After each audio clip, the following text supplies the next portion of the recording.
Welcome to another episode of What I Learned from Bobby Hemmit.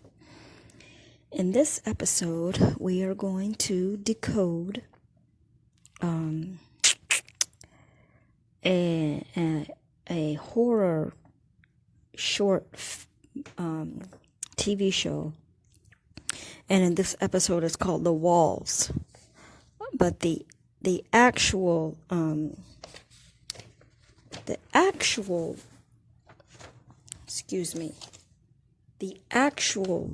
series is called The Haunting. And as you know, in these episodes, I'm going to try to make points briefly, but I am speaking freely from my mind. So if anything is imperfect or, something interrupts, then that is what gets on the audio. So I have written notes and I will read the notes.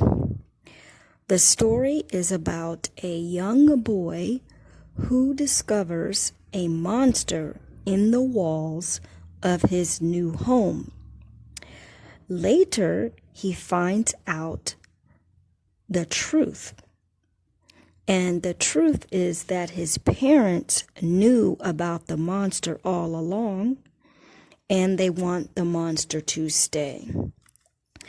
Now, I wasn't sure to tell you the plot, but this is for a learning experience, and so I encourage you to go look the movie up.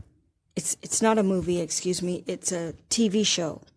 The series is called The Haunting, and the episode is called The Walls.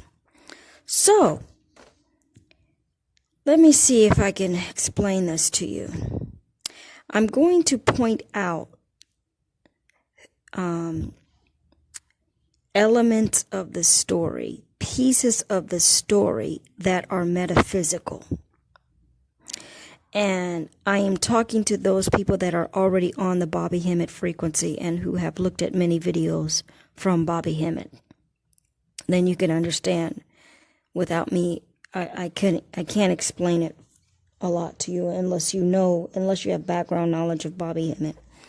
So anyway, number one. The monster, they look at a monster book and they use the word Clement. That is a cover-up for the word Kemet, Hem, which is ham, which is black. So basically, Clement, they just put an L in there. And they're covering up the word Kemet. And Kemet means black. Okay, that is point one. So that monster is actually referring to the spirit of Kemet. Number two, Clement with the L is also a spirit, okay? That monster is actually representing a spirit. And that spirit is representing your ancestors. Okay? In the movie, and also that monster represents luck. And that is specifically said in the episode. The dad says, the reason why they embrace the monster is because they know it brings good luck. Now, what they're really saying in occult is that represents melanin, and melanin represents the energy of the collective bloodline of your ancestors. That is what your blood is. That is what melanin is. So, that monster represents luck. And how are your ancestors lucky? Well, if you understand the science behind it, and if you let me try to read my notes. They can do your bidding as you command by your subconscious if you are awake. What does that mean? It means that if you have the knowledge of self and understand the science of melanin, and if you understand the occult knowledge that your ancestors are your bloodline and your ancestors are spirits, and every cell of your body of melanin is the lineage of your ancestors, then, and you know that in your soul, not just that you heard it from Bobby Hemmit, you really get it, okay, and it's part of your belief system, then you can get them to do what you need, and they will do it for you with your barely thinking of what you need. So let's put that aside. Point number 3. They have to give the monster sugar, okay? The whole thing is about the monster wanting sugar all the time. That is a cover-up. Sugar is a poison. The cover-up of what they're doing, the cover-up is that really the monster needs water. Melanin needs water. That is that point. But they cover it up, they hide it, and say sugar. No, sugar is a poison. And I know that we eat too much of it, and it's in every freaking thing that we have, but that's why it is in that. That is why it's in every food, because it is a poison. Do the research on that. You can look up Laila Africa on that.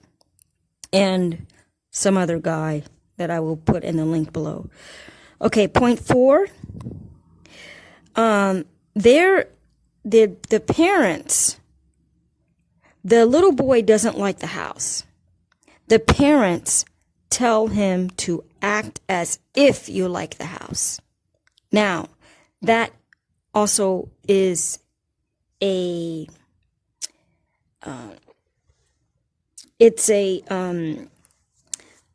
truth of that, there's truth to that.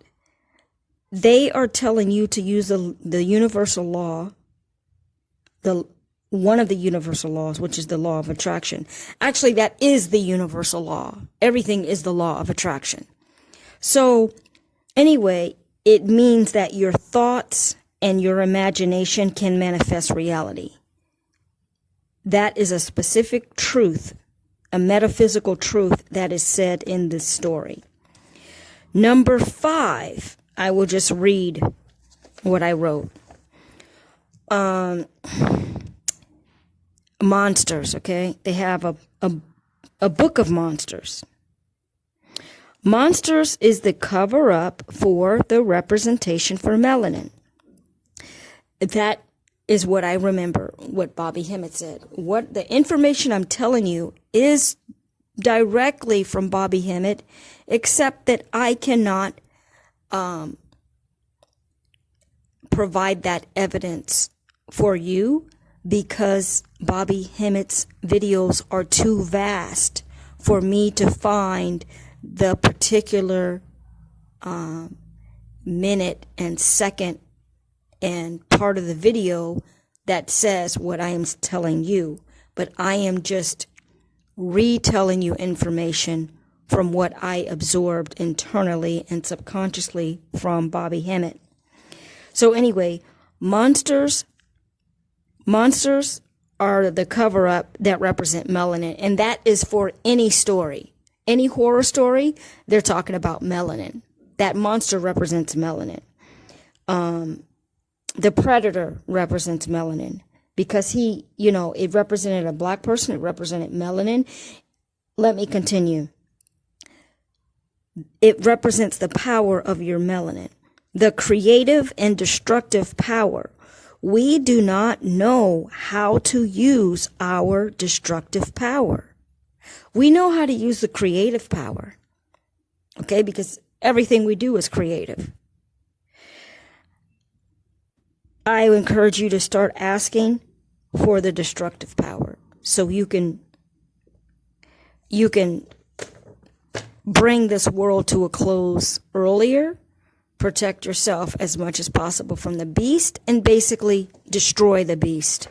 The beasts that are in your face, just start putting a spell on them.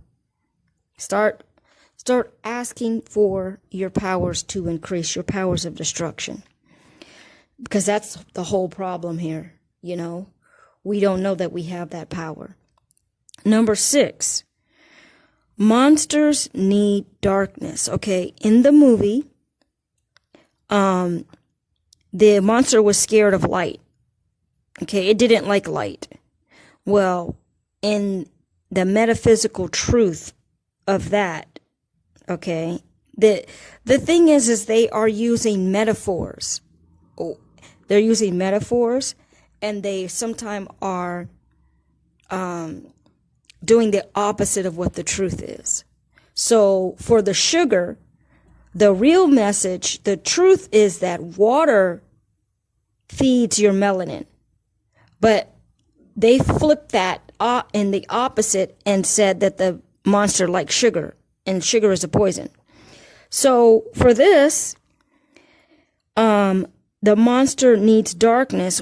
It's a cover-up for just saying that your melanin lives in darkness, because it's inside of your body. That is all. Your melanin lives in darkness in the body. It is darkness. That's what your melanin is. And up underneath there, hidden, is a microscopic bioluminescent light. They did not talk about that, but I'm just trying to explain it a little further. That there's the light of your soul is up under your melanin. Okay, number 7, the walls that the monster lives in represent your body. Okay, that's one aspect. Aspect number 2 is that living in the walls can also mean this. It can mean that spirits can manifest through natural objects, such as wood and trees. This kind of thing. Wood, trees, rocks. So the walls act as a medium for the spirit to come through. Okay. That is, you will see that a lot with, I'm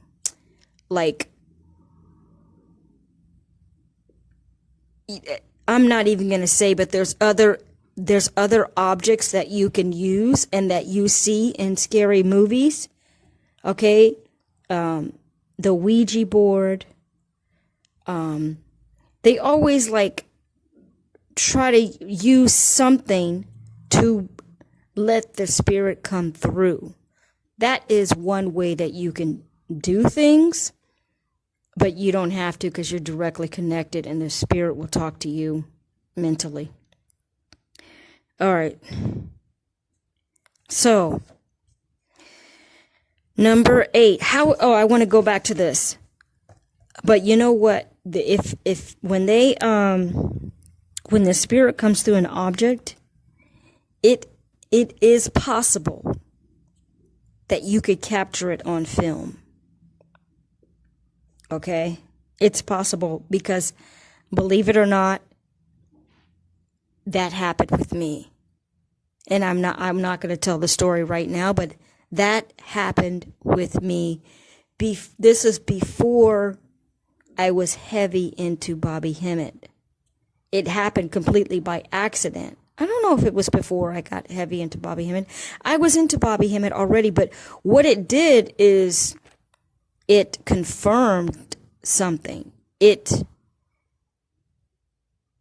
was like it confirmed something to me, that my ancestors came through visibly. Their face came through a door, and the energy of their face came through a door, and you could actually see a face in the door. And this all happened by accidentally taking a photo of the door. I was taking a photo of the numbers on the door, actually, just for random, just to see if there was a pattern in the hotel rooms that I stay in. And later I saw the face, and that face looked like me. That face had a broad nose, and that face has the same markings as my face. I have 3 black flat dots like Orion's belt, which I have the revelation that this is Orion's belt, on my face in a diagonal mark. And that entity, that ancestor, had the exact same markings. That is not something I don't know if I can dig up that picture, because of Gmail, I'm not sure if I can find it, but I should put it in one of my videos one day, if I can find the picture.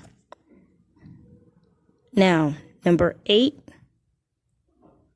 I wrote this, so I'm just going to read it, although I probably already said it. The monster feeds and lives off of sugar. Sugar is a cover-up. It is a poison. Melanin feeds on water. Melanin needs water. Okay, I'm not going to read any more of that. Excuse me. And Bobby Hemmit says that exactly. Let me finish reading this. We all know your body needs water, but water is a cure for many things if you clean out your colon and fast. Real pure rainwater has the electromagnetism that is the universal energy. This is how some small plants can live only in water. The electromagnetism is the universal energy of the world, and every living thing has an electromagnetic field. So plants, they are taking the electromagnetism from the water. And they can do the same thing with air. For air plants, they're taking the electromagnetism from the air, and the electromagnetism in the air is how we are all alive, people. We're all breathing that electromagnetic field, and that's the scientific way to describe it. It's an electromagnetic field, and that is how Wi-Fi is working, people. It's a frequency through the air, through the universal electromagnetic field that we call air. Okay, so number 11. What does it say? Feeding. Okay, what does it say? Feeding his spirit also means recognizing it. Okay, feeding that monster. Okay, the act of feeding that monster is the metaphysical meaning of feeding your ancestors. It's the same thing as making an altar and placing fruit for your ancestors, because they can. I never got this until now. I understand it now. I know and knew about it, but now I really have the gnosis now. They can experience the energy of that object that you put out there. That is what it's all about, because everything's energy. So you're putting food out there, they just can experience or kind of taste the energy of that food. And also it is just a token of not forgetting them, of remembering them. So, the Chinese and Thai do this to this day still. If you go to an authentic Chinese restaurant, they will have the little temple there, and they're going to put fruit, rice, something out there. If you ever went to those countries, which I have, they are very serious about having their temple, a little temple outside of their homes. You will see this everywhere in Thailand. A little temple outside of people's homes, and they will put incense, fruit, and some kind of offering. Usually food, okay? Because, you know, they're not going to put out something nice, but inside their home they will. So they all adhere to that ancient knowledge. They know the science, okay? They know the science of remembering their ancestors. They will always have their pictures up and, you know, the lineage, okay? Grandfather, great-grandfather, great-great-grandfather. They will have them visible in their homes, and that's something that Black people should do. And I know it's difficult to do because you don't have most of us don't even have, we can't even go back past our great-grands. Like, I can't go past my great-grands. Even people don't even know who the father and mother were of my great-grand. So that would mean that my dad, and I will have to ask him, but he probably doesn't know, because she was at that point was probably on a damn plantation. So my dad would not know the parent of his grandmother. That's, you know, we're not that far from working in the fields there, picking cotton for free, and we're all getting put into that category again with the state of the world, you know, with what they're doing right now to just totally destroy the world and put everybody on a damn plantation again. So that was my ad-libbing. I'll see how long this I'll see how long this talk was, and I was highly motivated to do this, make this video, because I decoded this movie before, but I didn't have good photos of it, and I couldn't remember. I always wanted to remake that video, but I could never find that story, and I found the story. So I wish for whomever is listening to my voice right now, I wish for you increased consciousness, and I give thanks to all credit to Bobby Hemmit for the enlightenment level that I have. It's all because of him.